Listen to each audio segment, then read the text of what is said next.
Having a Gas is the podcast that chats to the great and the good of the creative industries, and in particular finds out what makes great music for film, for TV, for commercials, for cooking to, for dancing to, f***ing to, and more. Today I'm having a gas with Sue Higgs, a high-flying creative with a raft of experience at top agencies, including Ogilvy, Publicis, Havas and Grey. Sue tells me about everything, from her accidental nudge into the industry from a careers officer at school, to becoming a highly sought-after creative director. Hello there. How are you? I'm good, thank you. How are you, Greg? You all right? I'm coping, yeah. I'm doing absolutely fine, yeah. This is our studio, so we're back in. Who's that? It's a bit blurry. Is that the Sex Pistols? That's The Clash. The Clash. It's really blurry. And I think my eyes have got worse in lockdown. I've stared at too many screens. Yeah. So... No, believe it or not, our mutual friend Sally Miller said the exact same thing. We were doing a pitch to her and her team at Hogarth, and she just went, "Is that the Sex Pistols out there?" Yeah, that's Miss Sal. Yeah. No, she was great. Yeah, she's good, isn't she, old Sal? So you're actually in a building. Yeah, we are for real. We're in here. I mean, we started coming in about a month ago because the whole place was deserted. No one was in. So we thought, got it to ourselves. They've installed a load of hand sanitizer stations so we can just get on. And there's only about 3 of us in here. So I've got this room, Aaron's got that room, and Gary's got the office. You're quite in your own little space anyway, aren't you? I guess. Yeah. So it's all good. As opposed to, I've not been to Grey yet, but I'm guessing it's like all the agencies, you've got about 100 people packed into a floor or something like that. It's like a call centre. It's quite open plan. Yeah, can imagine. It's kind of, it's weird. I mean, to be honest, I don't really miss the office that much. I miss things about people, but I don't actually miss the office so much really at all. I mean, it's like take or leave it. Yeah. As this is something I spoke to, when I was speaking to Rory Sutherland, he was like, I'm actually quite liking this lockdown thing. I get to stay at home, I can work in the garden. And maybe it's at a certain point, because I'm 27, I'm still like, you need to be in amongst people, metropolitan. I do think it's harder. I was actually speaking to someone yesterday about this, about if you're like a younger kid and you need to learn off other people and you need to sort of understand what the culture is of an agency, you need to be able to walk up to people and go, excuse me, could you let me know about this? Or I really think that's tough. I find that bit is going to be quite tricky about how we get the next generation into a culture that isn't really visible at the moment. Do you know what I mean? Yeah, I do know what you mean. And how we, because when you learn from other people, you're in a meeting and someone says, you've got 5 minutes, do you want to do this? And because there's so much structure around the way that our days are, my diary is like a game of Jenga. It's literally just, everything's in allotted slots, isn't it? And there's very little time to sort of talk shit, basically. Exactly. And I think the talking shit bit is the bit that we're all missing a bit. Yes, it's half. It's a great deal of the actual creative process, isn't it? It's spontaneous. It's random. You need things to clash into other things and form new ideas. Yeah, and I think creativity for me is a bit of it's a happy accident 9 times out of 10. You don't. It's not a job whereby you clock in at night and go, I've just popped my brain on, that's fine. And then I'm just clocking out at 5, yes. I've just turned it off. It's with you. So, if you're not, often the office is exactly not the right place to think. So you sort of pop out for a coffee or a drink or a walk or a wander or a gallery or a whatever, bookshop, whatever it may be, and inspiration strikes. So it does feel odd. As much as I've liked it, especially when you're a little bit stressed because you don't dilute yourself in the world. Because, normally if you have a bit of a bad day, you walk, with your AirPods in, listening to something, putting yourself in a different frame of mind. You dilute yourself on the tube, you look and you're off. Whereas if you're sitting in your own thoughts all the time, it's quite odd. Yeah. I think it's the accounts and the finance team bringing the creatives into their environment instead of vice versa. Yeah, it has felt. It's sort of. I think this pandemic as we did the Corona coaster, as it's called, has moved forward, thank God now, because there was one point where it was the bleakest, when it was all sad piano and we're all in this together and 5 o'clock briefings and, that was the real kind of obviously the eye of the storm. Yes. No one really left the house unless it was utterly, it was all awful. Whereas now I live near Portobello Road, where it's about 20-minute walk, 30-minute walk, and there's life. And it's so nice to see life. People are actually sitting outside cafes and, like there's little market stalls again and people are, there's a bit of bustle and it's nice. What do you make of the sort of mild agoraphobia that some people have developed about, what are you doing going outside? Why do you want to go to the pub? Yeah, I mean, it's a funny one, isn't it? Because I think if you're like that anyway, it's made it worse. I don't know if you become like that if it wasn't in you already, if you know what I mean. I think, because some people have got that sort of slightly, I was brought up by my father, unless you're sort of arms hanging off, you're absolutely fine, which to be honest is probably not good because nowadays you sneeze, you have to isolate. Whereas, that's counter to everything I knew when I was a kid, which was, you keep going unless you're on death's door, you keep going.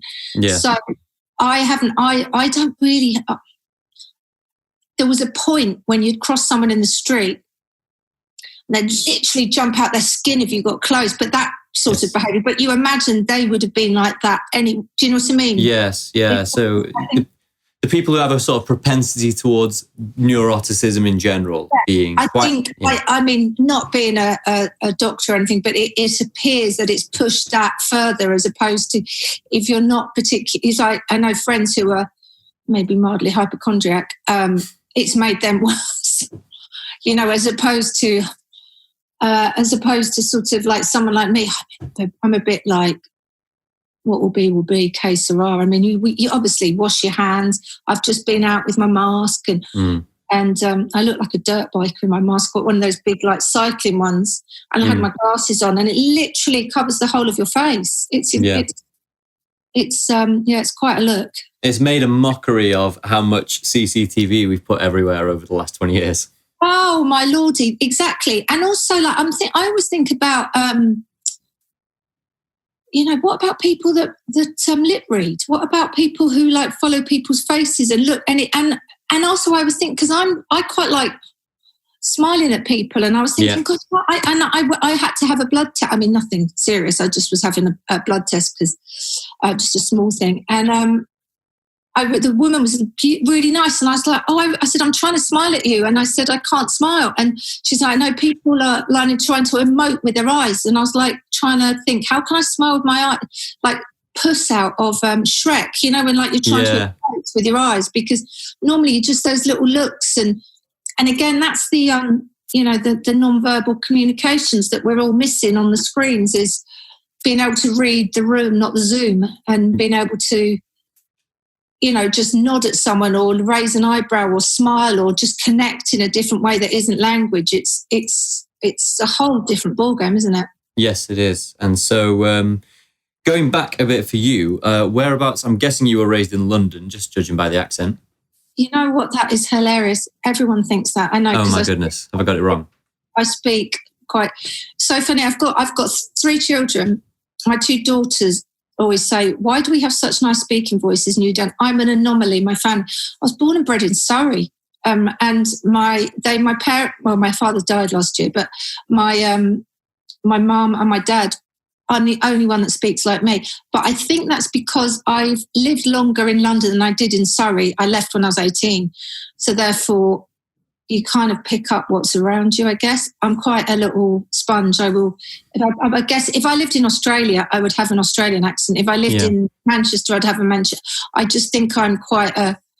But I'm not a London... although I suppose I am a Londoner now because I've lived here longer, like I say, than I lived at home. But I'm actually a country girl in Surrey. That's really interesting though, isn't it? That because the first 18 years of your life feel so long, you can't help but identify with, I'm from Surrey. Well, I've been in London for far more years than I was in Surrey. But yeah, exactly. I know it freaks me out. Well, so this house I live in now that is 20. I've lived here 20 years, which is longer than I lived in my house when I was a kid, which is really quite freaky because I sort of think that I've lived here.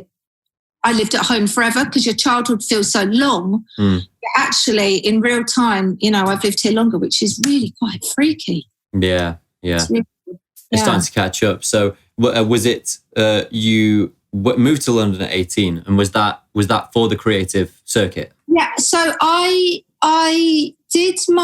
sort of accidentally fell into advertising. It wasn't. Sorry, somebody's. Hi. It's all good.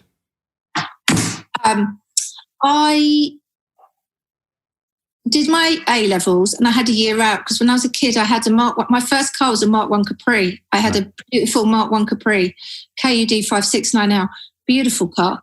And, but I owed my father quite a lot of money to pay for that. So I thought I'd have a year out.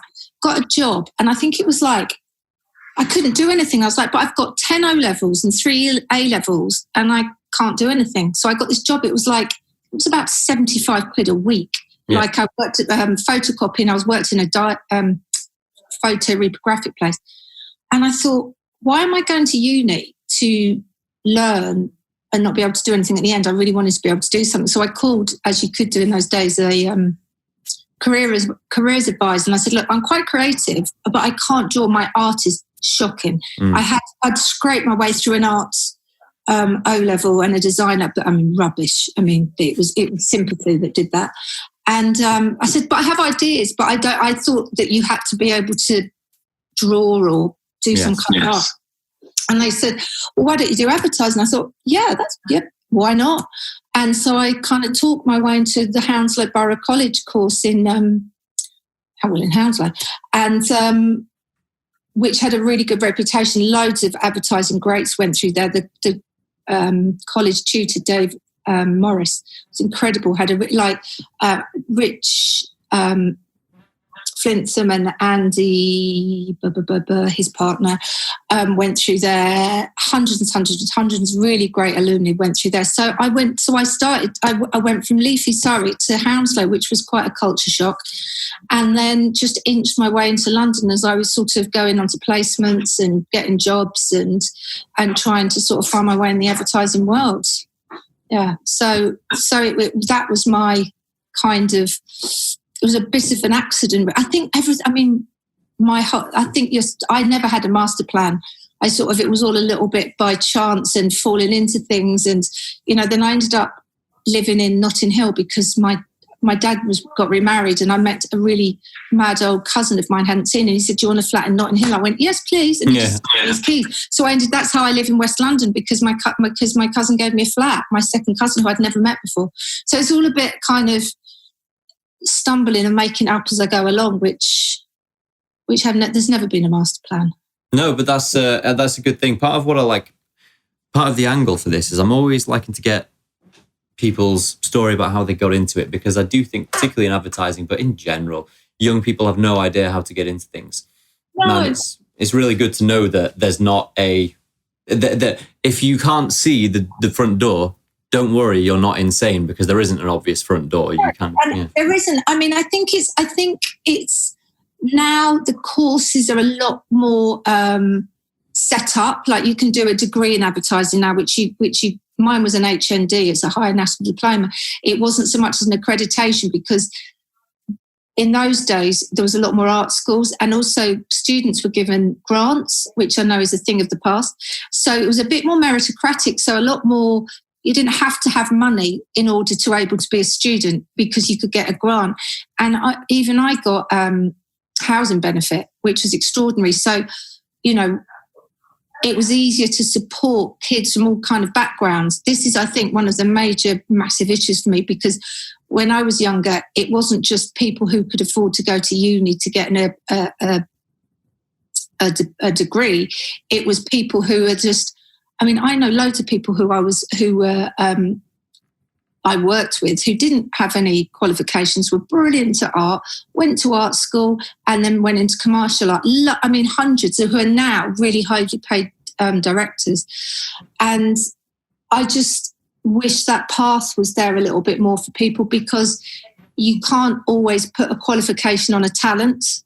And I think that's why I would like to say that if you do have ideas, you should still keep trying to get in, because your ideas are king, and your creativity, and you can, and I guess with the advent of the internet, you can get to people a bit quicker. And because like when we were young, you literally had to go and visit people, but now you can have a sort of digital kind of exchange and send stuff in a way that, when I was kind of younger, it was all like portfolios, and you had to carry this sort of A2 or A3 kind of black zippy folder around, and it was a cumbersome thing, to sort of get in front of people. Whereas now I think you can, get in front of people hopefully slightly easier. And so how do you feel about the nature of the work that's coming out now? Because, I've only got into the industry in the last 3 years.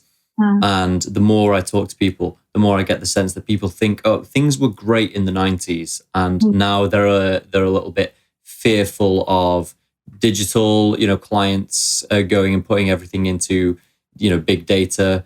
How does it feel different to how it was when you came in? Massively. Because I think it felt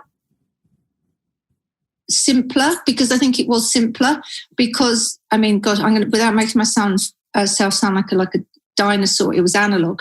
This will make you laugh. So when I was when I first got my job, I worked at Lowe Howard Spink, which was an amazing agency. There was like one of the greats, and it was even pre word processors. So I had to, when I had to write copy, I'd write it in pencil. But it was an art form. Copy was an art form, and there was a head of copy, and you had a copy brief, and it was all signed off. And I would literally shit myself, because I was like, "Oh my god, I've got to do this." So I'd write it all in pencil, rub it out, and like spend sweat for a week or so.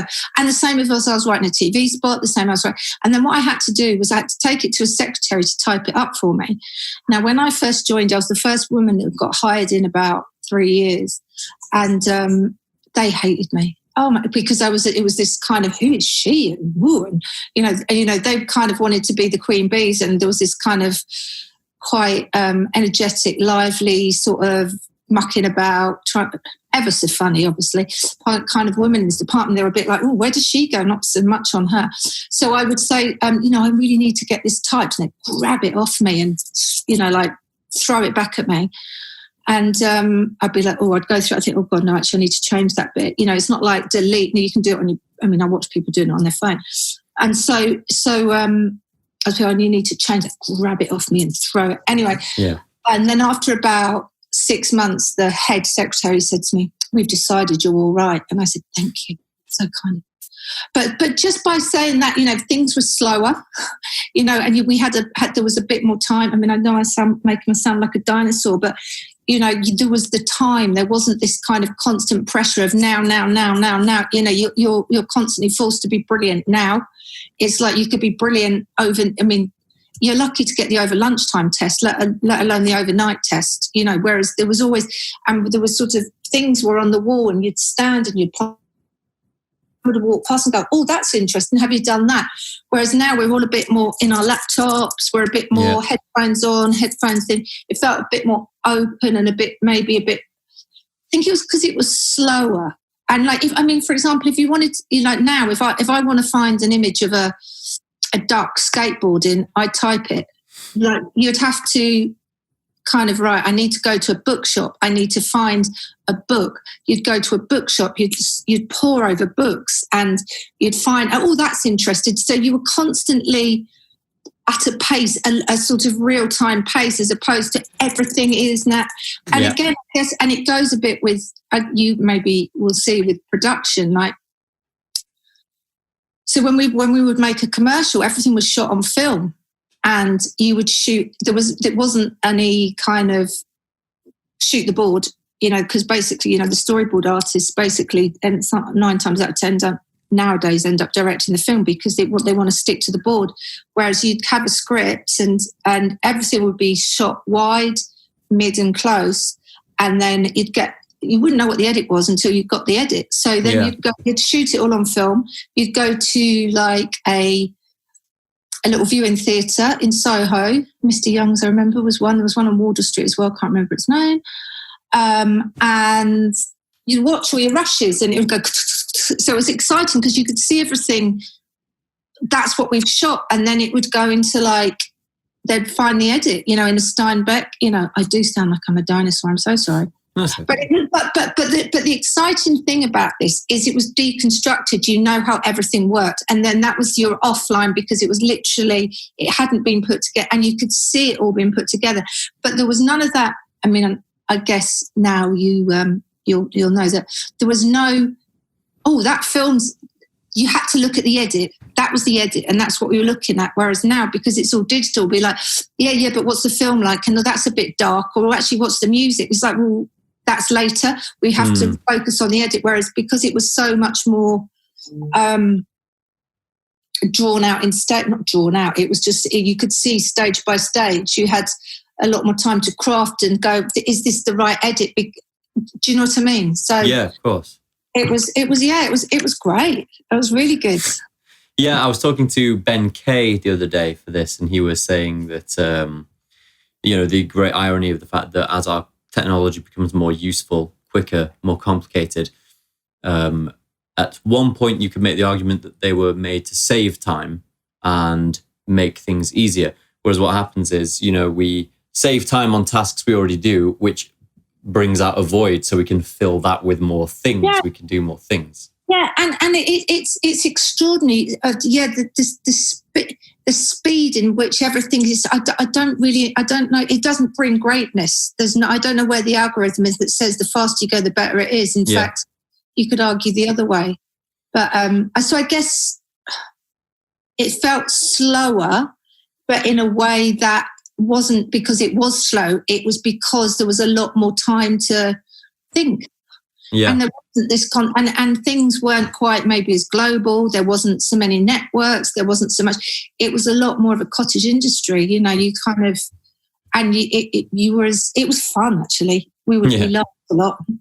So how does it compare now? You're a group creative director. And so what does that entail? Is that keeping on top of a lot of people and... Yeah, lots of people and lots of pieces of business, really. I mean, there's certain big pieces I look after all the time, but at the moment I'm doing a pitch. But I have teams that work into me depending on project, and just teams that I look after in my group. But I try and speak with everybody, especially now, because like I say, back to what we were talking about, especially the younger teams who haven't seen or been around or understand where the sides are maybe as much as someone with a bit more experience, to just check in on them, because I think it can be very isolating. I mean, I sometimes find it isolating, and I should know better. And, it's really, especially also if they're teams when they're not even sat with their partners, which, they used to kind of be with. So I think it can be, I think half your job is to make sure everyone's okay in order to do their best work. That's what I see one of my roles is. Because if you're in a bad space, you can't do your greatest work. So you have to nurture and support as much as you can in order for people to feel safe and confident and robust enough in order to be able to produce their best work. Because fear doesn't bring good work. No. So do you try and shield them from what would you say, sort of client pressure, your lower teams? Like, this needs to be done now, and whipping the creatives? Yeah, I mean, that, and just keep them away from as much bullshit as possible. I mean, you have to nod to it, because it's not like you're trying, it's just they don't have to see everything all the time, because it can be quite soul destroying, I think, if you see absolutely everything. I mean, I'm painting the bleakest picture to tell the story. It's not that it's always bleak, because it's not, but it's just more.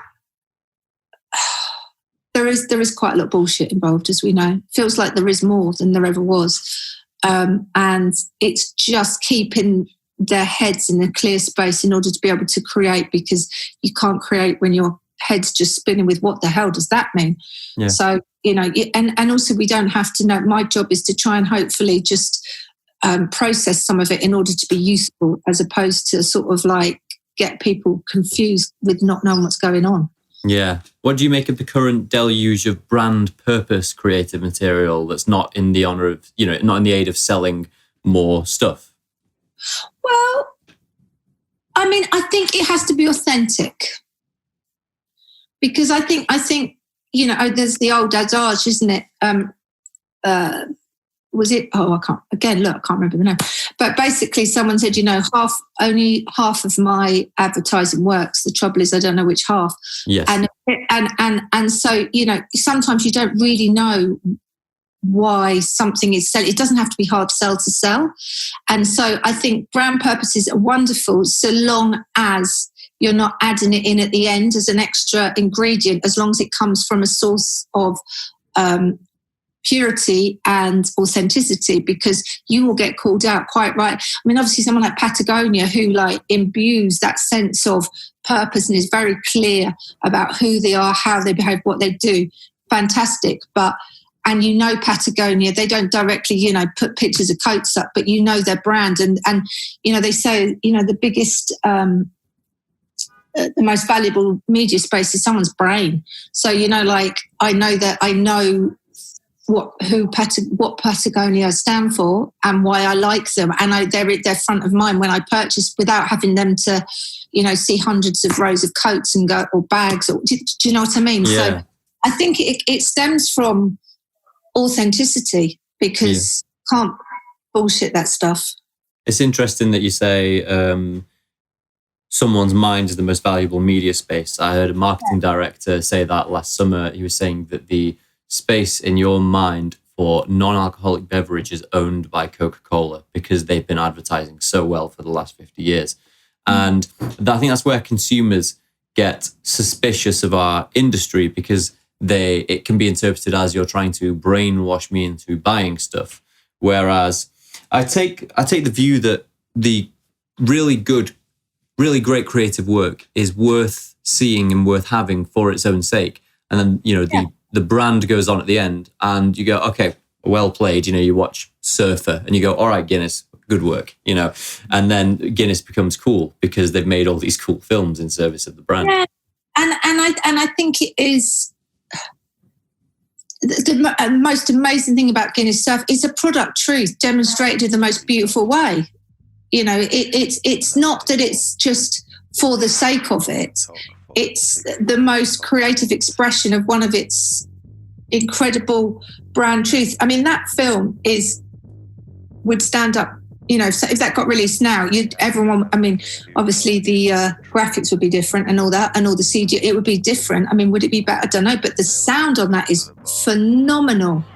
And obviously the voice, everything about that is beautiful, because when you get a great idea, you just add the craft to every layer of what you do. It's a beautiful thing, and that's why it's timeless, because it's a truth. It wasn't just a trend thing that they, excuse the pun, surfed at the time. It's an actual product truth. It's actually who they are and what they imbue. So I think it's it's a seminal piece of work. It's amazing, yeah. Yes, because I'm envious of advertising creatives, because I can't imagine making that leap, because we work in music. It's a different paradigm. So the idea is, what's a bad thing about the product? Guinness. Well, it takes an hour to pour one. It's a pain in the arse. Well, some things are worth waiting for. What else is worth waiting for? And then you've got the surfers have to wait for their wave to come along. Here's to waiting. Great idea. Yeah. It's and that's where, it's the lateral thinking sometimes, and that's the creative leap, and that's the excitement, because you don't, and also imagine that as a script. I mean, it would have been like nothing on paper, because again, nowadays it's quite difficult to get the imagination of a client or the trust of a client who will, you go, look, there's some waves and there's a horse and stuff, and what? Yes.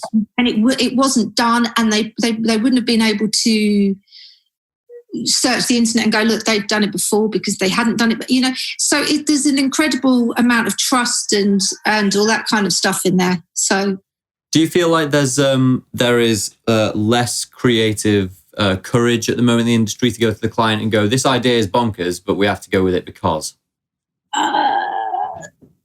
I think it's a difficult time at the moment. Yeah, I think it depends on who the client is, what relationship you have with them, and what their needs are. Because I think you always have to be brave in what you do, because that should be at the heart of all creativity. But as long as it comes from a place of integrity and authenticity, then it sort of almost isn't brave, if you know what I mean. As long as it's got the right intent, it's a well managed risk.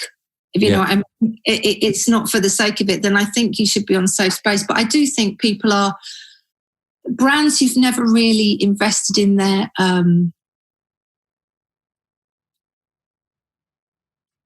are the ones that are struggling the most. So, for example, like someone like Nike, who've always known how to speak to their audience, who their audience are, can sort of do the most wonderful communications even in COVID, because they know how to speak in whatever times. And COVID wasn't a brief, but they could apply themselves to do something meaningful in that environment, which is, years of incredible work, knowing who they are, know. But research has taken a bit of the fun out of it, to be honest. What do you see research doing? How does it get in the way? Humour doesn't research well generally, so that can be quite tricky. It depends how research is being used, but sometimes it can just flatten everything out. It means something to everyone and nothing to anyone, kind of thing. It's like being the tallest short thing. It doesn't really become a thing anymore. So, I mean, research can just take out some of the spontaneity and the happy accidents of creativity sometimes. Not always. And it depends how it's used. It depends what it's meant for. But again, I'm talking generally, but sometimes it just doesn't always make things better. So for those of us who aren't in the agency world, so for someone who isn't familiar with what you're doing day to day, how does research come into it? Is that when you get a new brief in and someone's assigned to find out what the consumer's already like? Well, there's sometimes two parts to the research. So there's the bit before it gets it. So maybe the finding out a role for the brand within a market where it fits. Sometimes it's about demographic, who the target market is. So there's little bits of research. But the bit that really hits us the most is when we've been set a brief, we've done some amazing creative, but it needs to be tested in market to see the responses. That's where we get the sort of thing. So, famously, Cadbury's Gorilla flopped massively.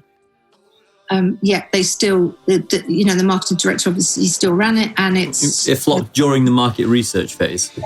Yeah, because there's two types of market research. There's qualitative and there's quantitative.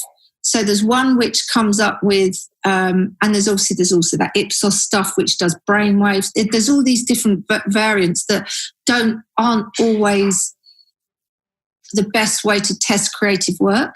So some creative can get lost within that process because the score, it comes out as numbers, which does my brain in. Yeah. And the numbers don't work. So unless it gets the numbers, it doesn't get made. So that can sometimes trip great creative up. See, I can't imagine how that would work. Say we've got this idea, it's Cadbury's Gorilla, it's a guy in a gorilla suit, or is it CGI? I don't know. Rehearsing the drum fill for Phil Collins in the Air Tonight. All right, where do you show the product? We don't. All right, where's the call to action? There isn't one. Okay, yeah. So how? And then what happens? They go, okay, we showed it to these people, and 30% of them liked it. Yeah, or what they will do something about. So they'll say at the end of that, "Can you tell me what the product recall is?" And everyone goes, "Not really, not till the." Do you know what I mean? It depends what was they asked, and if those scores are low, it probably had quite high engagement, because it's quite an interesting piece of film, but maybe it didn't do enough for the brand as they needed it to do. But yeah, so it's just good when, you have to have for great creative to exist, it has to be a partnership with the client and the agency in order to make these things work. Like, Fernando at Burger King has great relationships with his agencies and he gets great work, So if you get that great sort of, you have to have a client who's like-minded with you as well, or work with them, because otherwise, you can't, pull the wool over their eyes and give them something that they know they're never going to buy or want, or is not going to do them anymore, or you're soft soap them into something that actually isn't something that's not going to do them any favours. So yeah, you have to go on the journey together, really, I think, with creativity. Interesting. Well, we'd be remiss if we didn't get through to any music, because you said something when we talked the other day. You said something great. You said music is how you decorate time. Yeah, no. Well, I walk past a board and we have them around here. They call them street boards. And there was a quote, and look, I shall actually send it to you because I took a picture of it so I could reference again. Yes, and we'll put it up on the edit. It says, art is how we decorate space, music is how we decorate time. It's Jean-Michel Basquiat, the artist, the American New York artist. So yeah, it's a beautiful thing and I'm down on that. Yeah, and it sounded like when we spoke before, because normally I ask, is music important to you or not? Which I think that's a bad question going forward, because usually if people talk to me about this, it is. But you said that it's important to you to keep your spirits up. You actually use it almost like a substance, dare I say, to keep you happy. It's a crutch. It definitely is. If I am slightly nervous, or if I'm slightly anxious, or if I'm in slightly a down mood, I will definitely use it as a mood enhancer. I will pop my AirPods in and I will pump something into my ears, normally something very like unashamedly cheesy, like an Earth, Wind and Fire September, just to put a bounce in my step, just something, because you can't, the way it affects your brain, you can't help but kind of put you in a space which makes you happy. So definitely it's a mood enhancer for me. I think I'm quite a sensitive little soul. I struggle with, apart from the Carpenters, who I don't mind, I don't mind them making me feel a bit sad, but I'm not sort of one of those people that can sit and really in a really upsetting music space, because I wear it too heavily. Yeah, no, it is very strongly affecting, and definitely, it brings you up. And I think a lot of music I love its transportative nature. It's just, it connects you to a time when, and that also has this transformational effect on your brain, because it can shortcut you quite quickly to a space where there was maybe a nicer, happier, better time, and you can indulge that sort of memory. It makes some kind of connection in your brain, which is, you can place yourself. It transports you to a space, which I love about music. Is there anything specific you go back to? Well, like Supertramp. Supertramp will always remind me of my mum's. A kid going to the beach with my mum in her convertible Triumph Herald, and so the music of my childhood was, I will always remember like Supertramp, even Barry Manilow, a bit of Babs, a bit of Barbra Streisand, and and actually that's another one of my happy tunes is No More Tears, Babs and Donna. Just that, because it connects me to that time when things felt a lot simpler and a lot easier. Whenever I was actually born and bred in a Surrey village called Chobham, but our nearest town was Woking. And they're famous for the Jam, Paul Weller and the Jam. So whenever I hear the Star Council or the Jam, I always think of home. Yeah. So I feel quite proud of the Jam. And then from around where I live, the Stranglers they are actually initially called the Guildford Stranglers. There was a pub called the Wooden Bridge, which was quite a mod pub, but they played there a lot. And Sham 69 was Hersham, which is, Hersham Boys was literally up the road. So all those sort of bands really remind me of my kind of simpler teenage times when we were reckless with no parental guidance, sort of mucking about. Yeah, no, the best times and the best music to go with it. Was there any one artist that really captured your imagination at any point? David Bowie. Yeah. I mean, Bowie will always be because he had it all. Yeah. And the world, the world's gone wrong. I think we've all noticed since David Bowie died, we still miss him. But that guy is just a pure artist, pure genius. His lyrics, his music, and he went through different phases. He didn't stick with anything. He changed all the way through, but he was a good human, and he sort of didn't take himself too seriously as well. Yeah. And I love that about him because he used to muck about. So I think Bowie will always be my kind of, constant throughout. And I mean, Heroes. I mean, when the Olympians walked out to Heroes, not a dry eye in the house. I mean, that is one of the most emotional songs in the world. And he was kind of the ultimate creative. Obviously, was the thing about him was he was able to gracefully go through these radically different phases.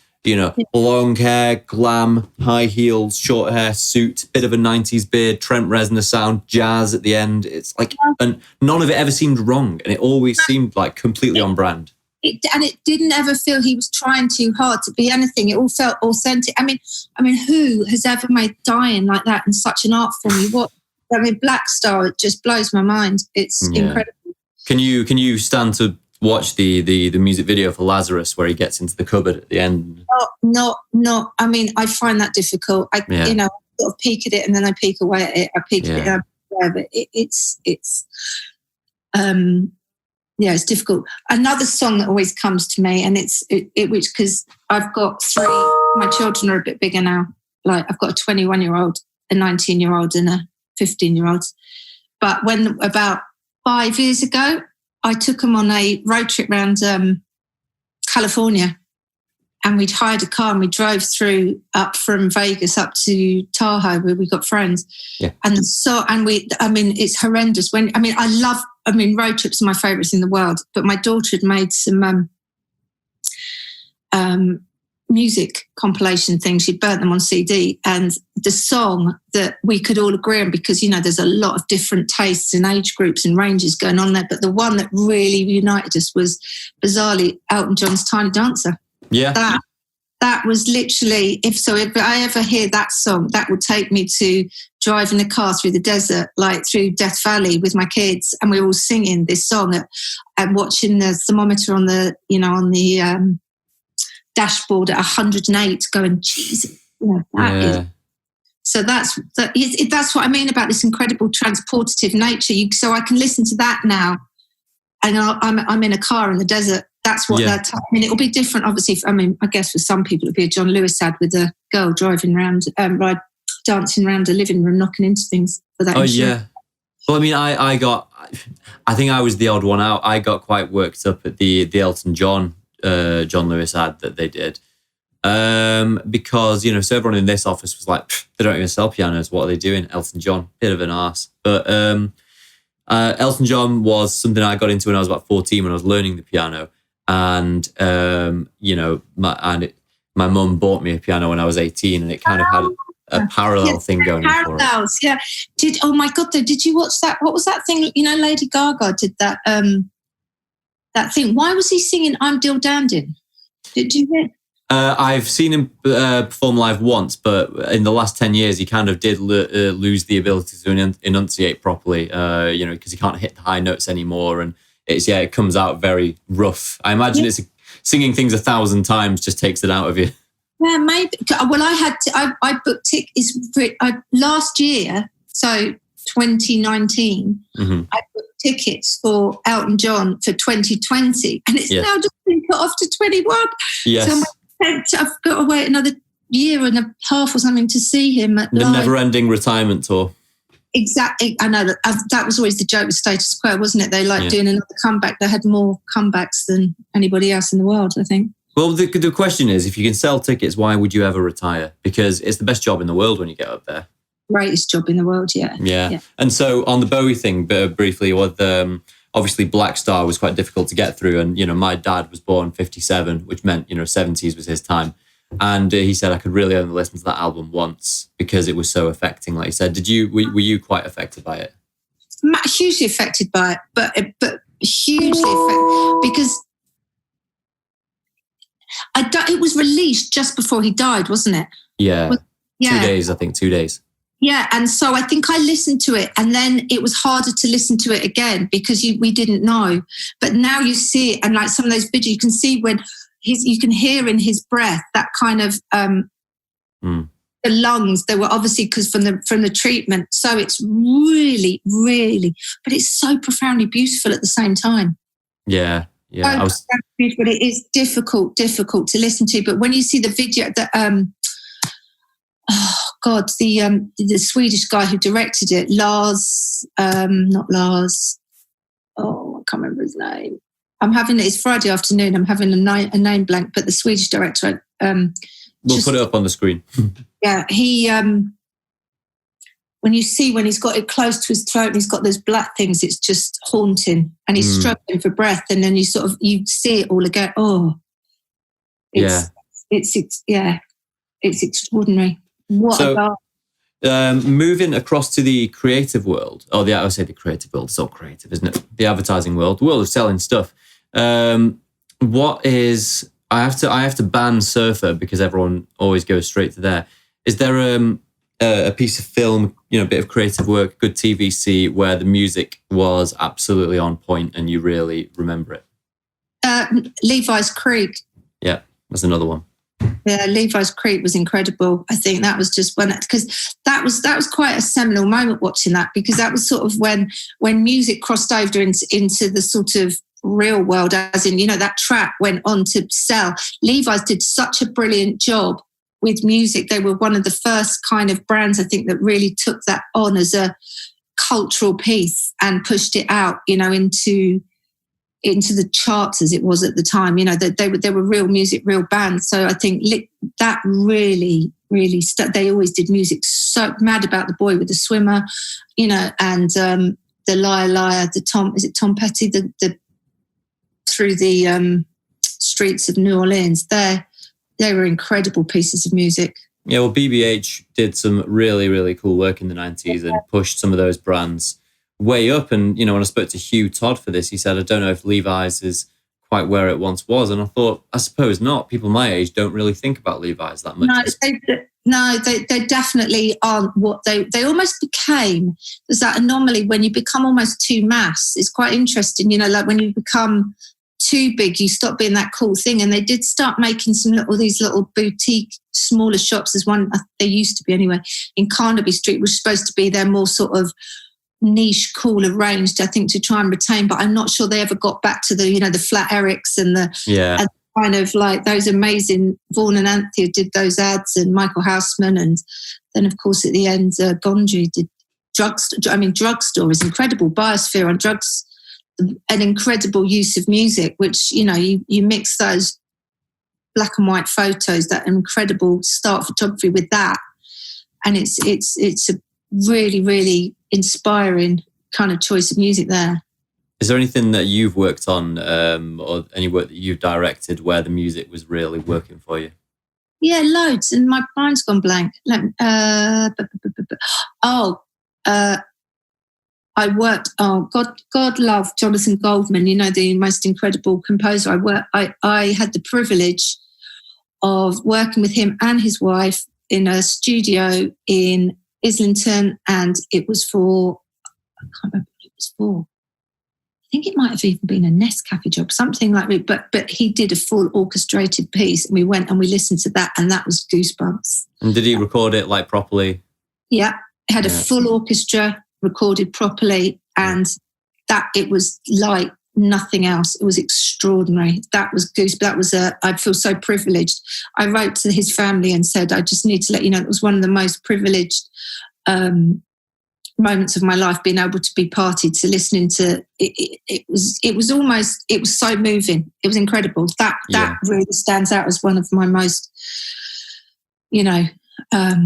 incredible musical experiences. I mean, that's the thing that advertising can do for you. If you can work with these incredible people and you'll get party to things that you wouldn't normally get to, and these orchestrations and these artists and these sort of incredible sort of musicians and composers. So that was an honour. That was incredible. Yeah. It's similar to when I spoke to James Cross, BBC, said the best day of my career so far was going down to Abbey Road to do the World Cup. Russian piece. Yeah, it was a piece. It was a famous studio off Islington, off Upper Street. Is it Air Studio? Maybe that sounds right. I should know really, but I think it might be that. And I remember everything about that day. My memory is not great at times. It's as forgets a lot of things, but it remembers that really as being such an extraordinary. You know when you know that was a special day, you just think that, and that doesn't happen every day. You know, it was extraordinary. Yeah. Yeah. Is there work you've ever been on where there was a music there was a choice of music that was really working for it, but it didn't get over the line with the client? Loads of times, yeah. I mean, and also I tell you what's also quite interesting is when because again you sometimes you want to know, the client wants to know what music to put on before you shot it, and you go this one, and then you shoot it and go, oh, well, that doesn't work, and that's also interesting. It's really hard sometimes to sort of know until you've got what you've got, how it's going to work together, and you can be so convinced that what you've got is really going to work brilliantly, and then you play it and you go, oh no, that's not working at all. Yeah, I forget that not everyone has a shortcut to that, because when we get sent an edit, and we immediately just start putting stuff on it, writing stuff to it, and we see straight away that's working, that's not working. I exactly. I can always tell within 10 seconds if it's working or not. Yeah. So that's got to stop. But so, which is why we always try. I always try. You have your top three, don't you? And I know that editors are brilliant as well at music sometimes as well, and they'll put a track on the first edit that you hadn't gone. You go, oh, I think famously didn't Tom and Walt's Dunlop ad, I think the editor might have put a track on that, the Velvet Underground, which was inspired as well. It's a great bit of music for that. But of course, one thing that's happened maybe you've seen it over the course of your career, but now people come up against outrageous demands for sync prices for the price of a track. Mm-hmm. And I don't know if that always was the case. But I think, it's always been quite a thing. But I just guess, the way that music has been, everything's been squashed a little bit. Music sometimes is the thing wrongly that gets squeezed out, because it's like, we'll just get that. It appears that it can be cut simply in some of the other things. I don't agree with it, but it does happen. I have seen it happen. That it's just like, we can get. We want this one, then you've got a composition, then you've got a library, that goes and comes all the way down. But sometimes it kind of works well, but it is difficult. But because sometimes the prices, like you say, are just extraordinary. Yeah. But nevertheless, we move forward, and I suppose as we come towards the end of the session, I wonder what advice you might have for young people who want to get into the industry, or why it's a good thing to do if you are creatively talented but haven't really yet figured out a direction. Well, despite some of the, nothing nowadays is that easy. It is still the greatest job in the world, because you get to make shit up every day. There is no one answer to what you do. It's just what you present and what you think it could be, because the great thing about creativity is it isn't an equation with a solution. It's what you buy into and what you choose to do. Therefore, no 2 days are the same. You get to, maybe not now, but I have been travelled in my time. You work with great directors, composers, actresses, actors, talent, and all that sort of stuff. It is what you make it. You'll get out what you put in, and that makes it really exciting. It makes it vibrant, and you get to see your work out in the real world. I think it's a really, really exciting landscape to be working in right now as well. It's just, if you have those ideas and you can sort of want to see them through, it's a great kind of place to go. Don't give up.